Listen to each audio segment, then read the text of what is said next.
Good morning students. हमारा lecture number 3 complete हो गया था सेल चैप्टर से, और मैंने आप लोगों को कहा था हमारा जो नेक्स्ट लेक्चर होगा उसमें हम क्या करेंगे, उसके अंदर हम जो लेक्चर मतलब हमारा जो सेल चैप्टर है वो टोटली कंप्लीट हो जाएगा।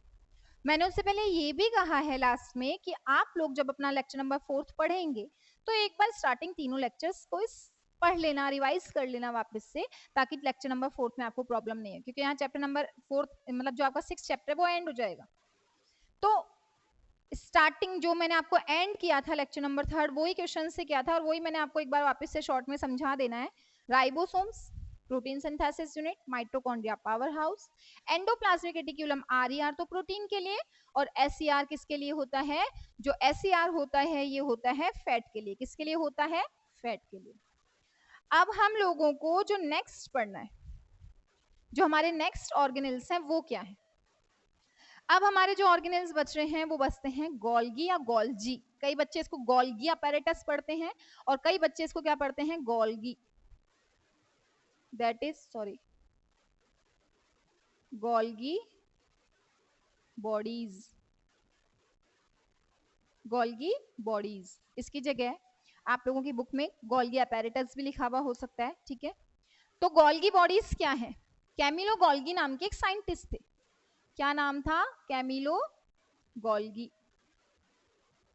कैमिलो गोल्गी जो थे, इनने क्या किया, नाम से समझ में आ रहा होगा, गोल्गी अपैरेटस या गोल्गी बॉडीज को बताया था कि एक सेल जो होती है वो एक डिफरेंट टाइप की और ऑर्गेनेल को कैरी करती है जिन्हें गोल्गी अपैरेटस कहते हैं, ठीक है।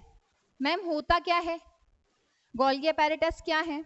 जो गोल्गी अपैरेटस होते हैं फ्लैटेंड स्ट्रक्चर होती है, पिचकी हुई सी। आपने कॉइन्स को देखा है ना, सिक्के, हम सिक्के के बंडल एक के ऊपर एक के ऊपर एक जमाते जाएं तो एक बंडल बन जाता है, बन जाता है। जब आप सेल की स्ट्रक्चर स्टडी करेंगे, यानी कि जब आप एक सेल को देखेंगे ना अपने चैप्टर में, जब डायग्राम बना हुआ देखेंगे तो वहां कुछ एक ऐसे स्ट्रक्चर दिखाई देगी आपको, जैसे सेल है तो वहां पे इस टाइप की स्ट्रक्चर्स दिखाई देंगे आपको, एक के ऊपर एक, ऐसे जैसे बहुत सारे गोले एक के ऊपर एक जमे हुए हैं,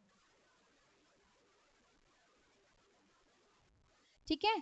ये भी हमारा नेक्स्ट है। ये जो भरा हुआ है ये कुछ और स्ट्रक्चर्स हैं। ये माइटोकॉन्ड्रियाज है जो सेल के अंदर क्या करते हैं, पावर हाउस जो कहलाते हैं, इनको हम कह सकते हैं कि राइबोसोम्स हैं। इसी के पास में कुछ फ्लैटेंड स्ट्रक्चर न्यूक्लियस से लेकर के कहाँ जा रही होंगी, आउटर सरफेस तक जा रही होंगी। यहाँ एक न्यूक्लियस प्रेजेंट है, ये आउटर स्ट्रक्चर तक जो जा रही है, राइबोसोमल स्ट्रक्चर्स जो जा रही हैं, इनको क्या कहा जाता है? Endoplasmic reticulum, ER. क्या कहोगे? ईआर। ये जो स्मॉल स्ट्रक्चर्स हैं दे आर लाइसोसोम्स। क्या है ये? लाइसोसोम्स। तो इट मींस हम लोगों को जो स्ट्रक्चर पढ़नी, गोल्गी अपैरेटस, इनका काम क्या है? Sorry, Golgi apparatus Camillo Golgi के थ्रू सर्च किया गया। ये बहुत छोटी छोटी फ्लैटन स्ट्रक्चर होती हैं जो सेल के अंदर स्प्रेड आउट हुई भी होती है, फैली हुई होती है। इनका काम क्या है? ये प्रोटीन को रिसीव करती है। अभी हमने लास्ट लेक्चर में पढ़ा था कि प्रोटीन बना कौन रहा है, प्रोटीन बनाता तो कौन है? राइबोसोम और एंडोप्लाज्मिक रेटिकुलम बना रहे थे ना। तो उनको रिसीव कौन करता है? एंडोप्लाज्मिक रेटिकुलम से। उनको रिसीव करने का काम है गोल्गी अपैरेटस का। तो इसका फर्स्ट पॉइंट तो कैमिलो गोल्गी ने इसको सर्च किया। सेकंड पॉइंट क्या बनेगा? ये फ्लैटेंड स्ट्रक्चर है। क्या है ये? फ्लैटेंड स्ट्रक्चर, फ्लैटेंड मेम्ब्रेन होती है इनकी, ठीक है, flattened membrane structure. Third point आप लोग क्या लिखेंगे? ये क्या करती है? कलेक्ट करती है। किस चीज को कलेक्ट कर रही है बच्चों? ये प्रोटीन को। किसको? प्रोटीन को। बट प्रोटीन ले कहां से रही है? ये ईआर और राइबोसोम्स से। राइबोसोम्स जो होते हैं वो, एंडोप्लाज्मिक रेटिक्यूलम जो होता है वो इसको प्रोटीन दे देता है। ये प्रोटीन को कलेक्ट कर लेती है, और प्रोटीन को कलेक्ट करके क्या करती है? अदर ऑर्गेनल्स जो होते हैं उन तक पहुंचाती है। जिस भी ऑर्गेनल को प्रोटीन की नीड होती है वहां तक ले जाने का काम किसका होता है? कैमिलो गोल्गी का। तो ये सब्सटेंसेज हैं, अदर सब्सटेंसेज हैं, उनको डिस्ट्रीब्यूशन का काम। तो मेनली कलेक्ट करती हैं और डिस्ट्रीब्यूट करती हैं अदर ऑर्गेनल्स तक। कहां से लाके?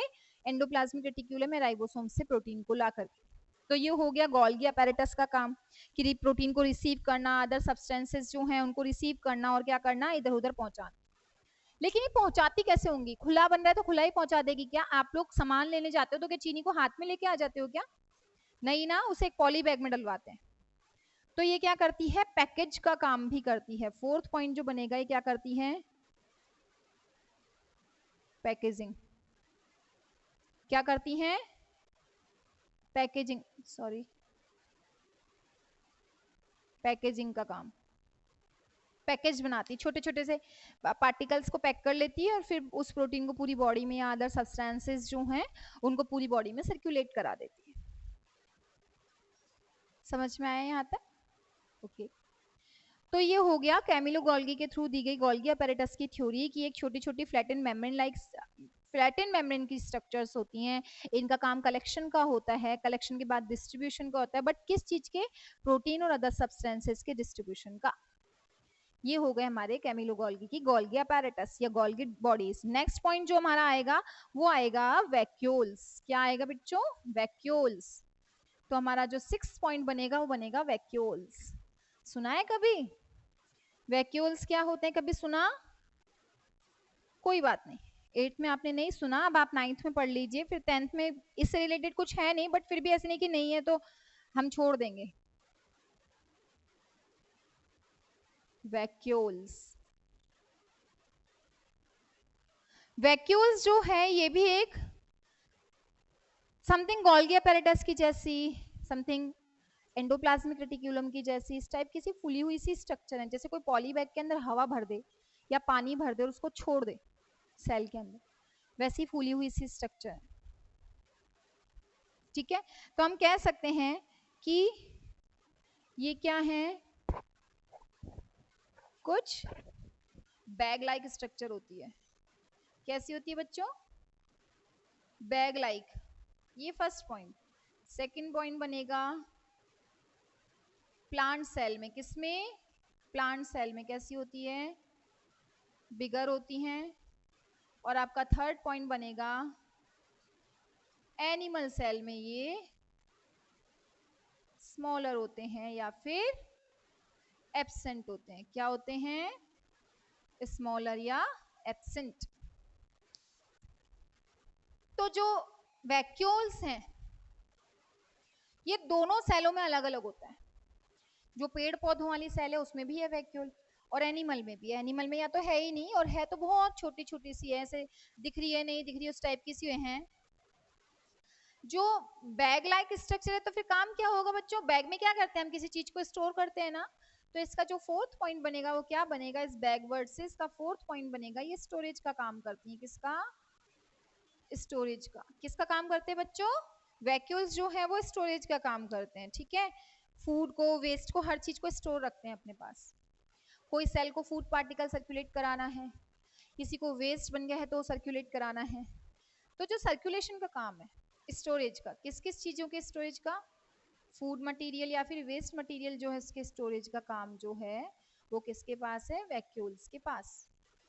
तो ऐसी बैग लाइक स्ट्रक्चर जो प्लांट सेल में काफी बड़ी और एनिमल सेल में एब्सेंट या स्मॉल होती हैं, उन काम स्टोरेज का करती हैं फूड और वेस्ट के, वो वैक्यूल्स कहलाती हैं।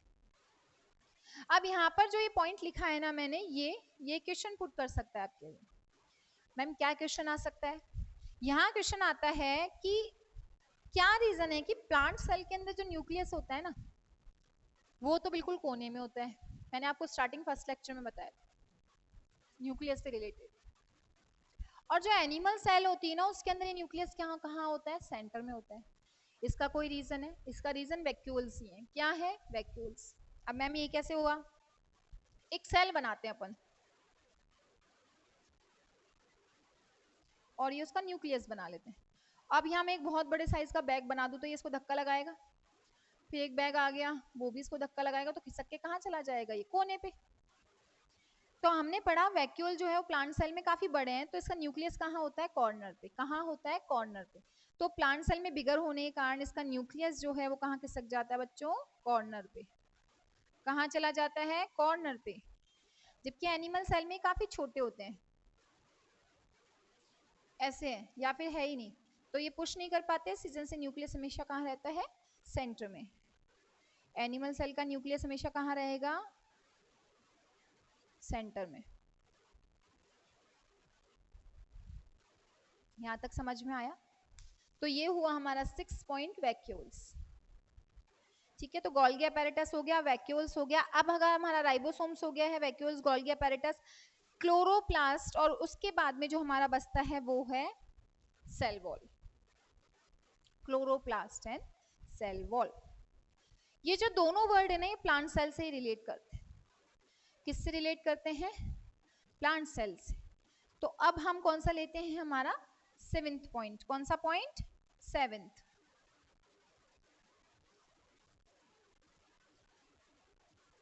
अब जो 7th पॉइंट है वो है क्लोरोप्लास्ट।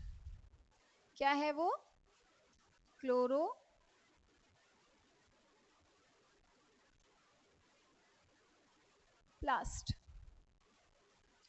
क्लोरोप्लास्ट का काम क्या है? क्लोरोप्लास्ट जो है ना वो पिगमेंट देता है, पिगमेंटेशन। मैम पिगमेंटेशन क्या होता है? पिगमेंटेशन का मतलब होता है कलर देना। आप लोगों ने आपस में अपने फ्रेंड्स को देखा होगा, कोई थोड़ा डार्क कलर का होगा, किसी का कलर, किसी का ब्राउन होता है, कोई बहुत गोरे होते हैं ना, तो ये पिगमेंटेशन है, colouring. As it is plant cell में भी कलरिंग होती है। क्या होती है? कलरिंग। आपने देखा है कईयों की लीफ जो होती है वो कुछ पर्पल से कलर की होती है, कईयों की लीफ जो होती है कुछ येलोइश से कलर की होती है, कईयों की बिल्कुल, मैक्सिमम प्लांट्स जो है उनकी ग्रीन होती है। तो क्लोरोप्लास्ट क्या है? First point, only in plant cell. किसमें प्रेजेंट होता है? ये सिर्फ प्लांट सेल में, only in plant cell. Second आप लोग क्या लिखेंगे यहाँ पे? बताइए, सेकंड हम लोग क्या लिखेंगे यहाँ पे? हम यहाँ लिखेंगे फॉर पिगमेंटेशन। किस चीज के लिए होता है बच्चों ये पिगमेंटेशन? या फॉर कलरिंग, सेल को कलर देता है उसको। थर्ड पॉइंट, ये कैसा होता है? Double membrane. कैसा होता है ये? डबल मेम्ब्रेन स्ट्रक्चर है। कैसी स्ट्रक्चर है? Double membrane structure. काफी बड़ी होती है। तो सिर्फ प्लांट सेल में है, पिगमेंटेशन या कलरिंग का काम कर रही है, डबल मेम्ब्रेन स्ट्रक्चर है। ठीक है, तो अब क्या है डबल मेम्ब्रेन स्ट्रक्चर के बाद में? इसके अंदर 2 पॉइंट, ये क्या करवाती है? फोटोसिंथेसिस। फोटोसिंथेसिस का काम करती है। फोटोसिंथेसिस का मतलब क्या? बनाना, फूड बनाना। किस किस की प्रेजेंस में? सनलाइट, कार्बन डाइऑक्साइड, वाटर और क्लोरोफिल। क्या है क्लोरोफिल? क्लोरोप्लास्ट और क्लोरोफिल। क्लोरोप्लास्ट के अंदर जो पिगमेंटेशन के लिए प्रेजेंट पिगमेंट है वो क्लोरोफिल है। इसी रीजन से पत्तियों का कलर ग्रीन होता है। तो जो ग्रीन कलर का पिगमेंट क्लोरोप्लास्ट में प्रेजेंट होता है वो क्लोरोफिल है। क्लोरोफिल जो है वो फूड यानी फोटोसिंथेसिस में हेल्प करता है। तो हम लिख सकते हैं क्लोरोप्लास्ट फोटोसिंथेसिस करवाता है, क्योंकि उसी के अंदर तो क्लोरोफिल प्रेजेंट है। तो फोटोसिंथेसिस करवा रहा है, डबल मेम्ब्रेन स्ट्रक्चर है। एक फिफ्थ पॉइंट यहाँ जो बनेगा वो है, इसके 2 पार्ट होते हैं।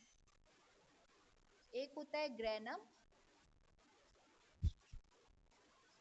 एक होता है स्ट्रोमा। जब आप इसकी स्ट्रक्चर बनाएंगे तो ये कुछ यूं बनाई जाएगी।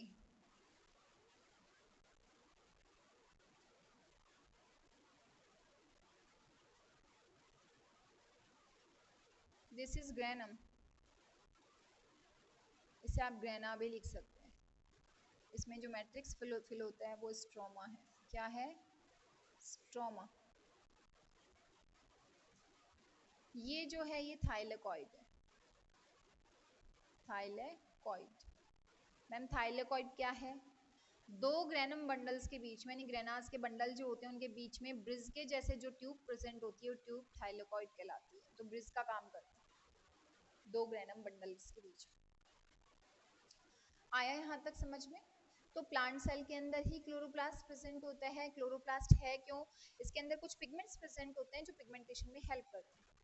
स्पेशली अगर हम क्लोरोप्लास्ट में पढ़ेंगे तो हम क्लोरोफिल के बारे में पढ़ेंगे कि क्लोरोफिल एक ग्रीन कलर का पिगमेंट है जो फोटोसिंथेसिस में हेल्प करता है।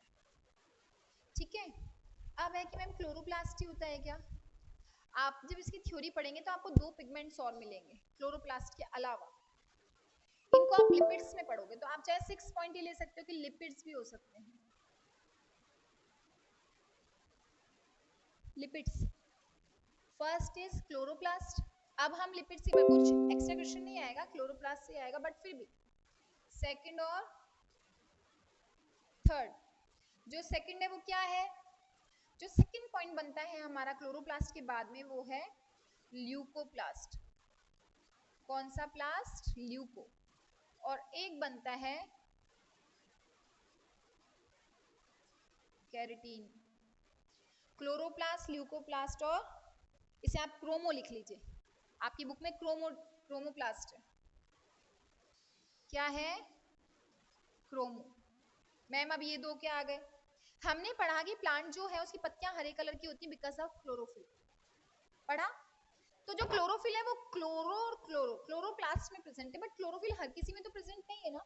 काफी सारी पत्तियां ऐसी हैं जिनका बेसिक कलर ही येलो है या ऑरेंजिश है या पर्पल है, अलग अलग है, तो क्या वो फोटोसिंथेसिस नहीं करती? सब करती।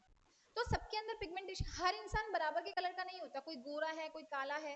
एज इट इज लीव्स के अंदर हमेशा ही क्लोरोफिल ही फोटोसिंथेसिस के लिए नहीं होगा, उनके अंदर दो लिपिड्स, दो कलर्स अलग प्रेजेंट होंगे, that is leucoplast and chromoplast. अगर वो कलर लेस है, कैसे हैं बच्चों?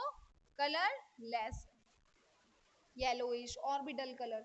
लेकिन अगर उनका कलर कैसा आ रहा है, ऑरेंज या फिर येलो या रेडिश कलर का, तो उनमें क्या प्रेजेंट है? क्रोमोप्लास्ट। यानी फर्दर जितने भी कलर है, पर्पल है, रेड है, ऑरेंज है, बहुत सजावटी पौधे आते हैं, तो जो सजावट के पौधे आते हैं ना, उनके उनमें जो प्रेजेंट है वो क्रोमोप्लास्ट।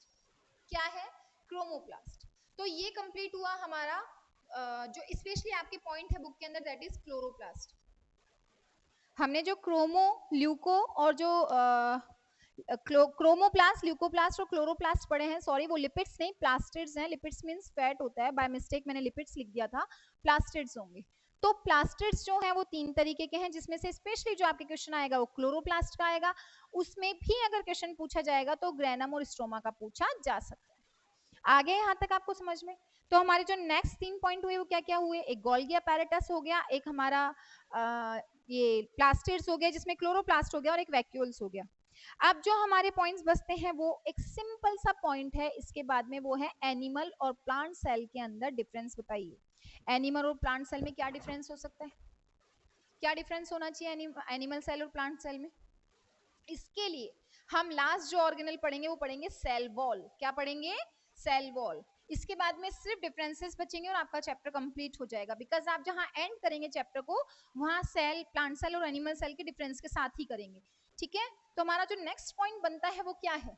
हमारा नेक्स्ट पॉइंट बनता है सेल वॉल। सेल मेम्ब्रेन पढ़ लिया ना, स्टार्टिंग फर्स्ट लेक्चर में पढ़ा था। क्या पढ़ा था? एक सेल को कवर कर रही है। ठीक है? तो अब हमारा जो आता है दैट इज सेल वॉल। क्या बनता है? Cell wall. मैम वॉल आ गया, मेम्ब्रेन थी। सिर्फ किस में प्रेजेंट होगा ये? प्लांट सेल में। हमने मेम्ब्रेन के लिए क्या पढ़ा था? एक वर्ड पढ़ा था, सेलेक्टिवली, सेलेक्टिवली परमिएबल थी। क्या थी? सेलेक्टिवली परमिएबल, परमिशन दे रही थी, ये नहीं देती है। इट मीन्स काफी टफ होती है, या रिजिड, जो भी आपको वर्ड याद रहेगा, रिजिडिटी देती है प्लांट सेल, टफ होती है। आपने पेड़ को कभी हाथ लगाया है कि अपने स्किन जितना सॉफ्ट होता है कि उसका बाक जो होती है, बाहर की छाल होती है? नहीं ना, काफी हार्ड होती है। तो जो हार्डनेस आती है वो क्यों आती है? Because of the cell wall. तो सेल वॉल जो है वो ओनली प्लांट सेल में प्रेजेंट होती है, टफ होती है, सेलेक्टिवली परमिएबल नहीं होती, सेलेक्टिवली परमिएबल नहीं होती। मैक्सिमम किससे फॉर्म होती हैं? डेड सेल, सॉरी सेल पे क्या होने के? सबमिशन के कारण। किसके? लाइक लिपिड स्टोर हो गए, या फिर उसके ऊपर रेजिन आ गया, कुछ भी जम जाता है बाहर। और ये खुद किसकी बनी होती है? नेक्स्ट पॉइंट इज, ये बनी होती है सेल्यूलोज की। सेल वॉल का फॉर्मेशन सेल्यूलोज से होता है। ये जो सेल के आउटर कवरिंग पे अगर बहुत आउटर सब्सटेंसेस सबमिट होना स्टार्ट हो जाए तो बनती है। इसमें कोई सेलेक्टिवली परमेबल नहीं होती है, ये टफ होती है और प्लांट सेल में ही प्रेजेंट होती है। अब आते हैं प्लांट और एनिमल सेल के डिफरेंसेस पे। तो प्लांट और एनिमल सेल का डिफरेंस क्या है? सबसे पहला डिफरेंस तो अभी मैंने वैक्यूल पढ़ाया था, बड़ा और छोटा याद है, वो हो जाएगा। एक सेल वॉल हो जाएगा कि प्लांट सेल में ही प्रेजेंट होती है, एक क्लोरोप्लास्ट हो जाएगा कि वो भी प्लांट सेल में ही प्रेजेंट होता है। तो ये है अपनी एनिमल सेल और ये है अपनी plant cell. Animal cell first point क्या प्रेजेंट होती है? Cell membrane. इसमें क्या प्रेजेंट होती है? सेल मेम्ब्रेन के भी बाहर क्या प्रेजेंट होती है? Cell wall. सेकेंड पॉइंट क्या एब्सेंट होता है? क्लोरोप्लास्ट एब्सेंट होता है, क्लोरोप्लास्ट प्रेजेंट होता है। क्या नहीं कर सकती? फोटोसिंथेसिस नहीं कर सकते, यानी हाँ क्या होते हैं? हेटेरोट्रॉप्स। मैम हेटेरोट्रॉप्स क्या होते हैं? हेटेरोट्रॉप्स का मतलब जो खुद का खाना खुद नहीं बना सकते, जबकि प्लांट क्या करते हैं? फोटोसिंथेसिस करते हैं। तो वो कैसे होते हैं? ऑटो, खुद कर लेते हैं इससे, ऑटोट्रॉप्स। ठीक है। फोर्थ पॉइंट, वैक्यूल्स जो होते हैं वो बहुत स्मॉल या कैसे होते हैं? एब्सेंट, जबकि इसमें काफी बिगर होते हैं। फिफ्थ पॉइंट, न्यूक्लियस जो है वो कहाँ होता है? सेंटर में। इसमें कहाँ होता है? कॉर्नर पे। कहाँ होता है बच्चों? कॉर्नर पे। तो एनिमल सेल में सेल मेम्ब्रेन है, सेलेक्टिवली परमेबल होगी, उसमें मेम्ब्रेन के बाहर एक आउटर कवरिंग सेल वॉल बन जाती है। क्लोरोप्लास्ट हम में नहीं होता, उनमें होता है। हम फोटोसिंथेसिस नहीं करते, वो करते हैं। हम हेटेरोट्रॉप से, बिकॉज हम किसी और पे खाने के लिए डिपेंडेड है। वो ऑटोट्रॉप से, बिकॉज खुद का खाना खुद बनाते हैं। हम में वैक्यूल जो होते हैं हमारे सेल्स में बहुत छोटे एब्सेंट होते हैं, उनका वैक्यूल साइज बड़ा होता है। यही रीजन है कि हमारे में न्यूक्लियस सेंटर में और उसमें कॉर्नर में होता है। समझ में आया? ठीक है, तो ये हुआ हमारे सेल चैप्टर का एंड।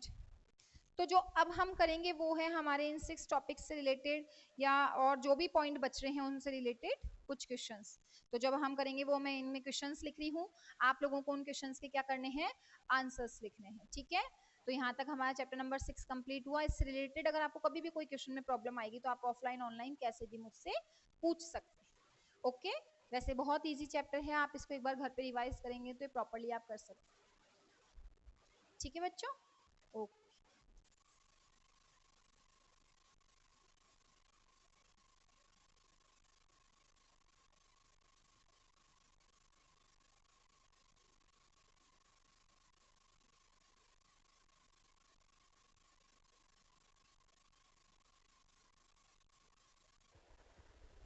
तो क्या है स्टूडेंट्स, अब हम लोगों ने क्या किया है? हम लोगों ने क्वेश्चंस लिखे हैं जो हमारे टॉपिक है उनसे रिलेटेड। ठीक है, तो हमारा फर्स्ट क्वेश्चन है डिफाइन वैक्यूल्स। क्या है डिफाइन वैक्यूल्स? हमारे वैक्यूल्स क्या होते हैं? हर सेल के अंदर कुछ पॉलीबैग टाइप के या बड़े बड़े से कुछ होते हैं, वो वैक्यूल्स कहलाते हैं। क्या कहलाते हैं? वैक्यूल्स। वैक्यूल्स का पूरा मैंने आपको बताया, बड़ा साइज, छोटा साइज, काम क्या है, हर चीज। तो वैक्यूल्स के बारे में आपको सब लिखना है। ठीक है, हमारा नेक्स्ट पॉइंट जो आएगा वो क्वेश्चन क्या है? Define the reason that the nucleus of animal cell in the centre. क्या रीजन है कि एनिमल सेल का जो न्यूक्लियस है वो सेंटर में प्रेजेंट होता है? तो इसका रीजन फर्स्ट क्वेश्चन से आंसर आता है कि उसके अंदर जो वैक्यूल्स होते हैं वो बहुत छोटे, एब्सेंट है। इस रीजन से न्यूक्लियस को कोई पुश नहीं करता है और न्यूक्लियस जो है एनिमल सेल का वो कहाँ प्रेजेंट होता है? सेंटर में। एक्सप्लेन द गोल्गी अपैरेटस और बॉडीज। कैमिलो गोल्गी ने सर्च किया था, स्टोरेज पैकेजिंग का काम करते हैं, पैक करके प्रोटीन और अदर सब्सटेंसेस को पूरी सेल में डिस्ट्रीब्यूट करते हैं और लाते कहां से? एंडोप्लाज्मिक रेटिक्यूलम से। डिफाइन प्लास्टिड्स, तो तीनों बताने हैं, ल्यूको, क्रोमो और क्लोरो, जिसमें आपको क्लोरो प्रॉपर्ली बताना है, जिसमें भी ग्रेनम और स्ट्रोमा के बारे में एक्सप्लेन करना है। And write any 5 differences between plant and animal cell. Plant cell और एनिमल सेल में जितना आपने पढ़ा उनके बेसिस पे जो डिफरेंसेस आपको समझ आए वो कोई से भी 5 पॉइंट आपको लिखने हैं और एक एक डायग्राम बनाना है, एक प्लांट सेल का, एक एनिमल सेल। जहां आप डिफरेंसेस लिखेंगे वहीं प्लांट के नीचे प्लांट सेल बनाइएगा और एनिमल के नीचे animal cell, but colour use नहीं करना, ठीक है। आप लोग स्केच कलर्स को यूज नहीं करोगे अजीब तरीके से, आप कलर पेन यूज ले सकते हो। ओके, अपन नेक्स्ट लेक्चर में मिलेंगे, तब तक के लिए घर रहिए, सेफ रहिए। Thank you.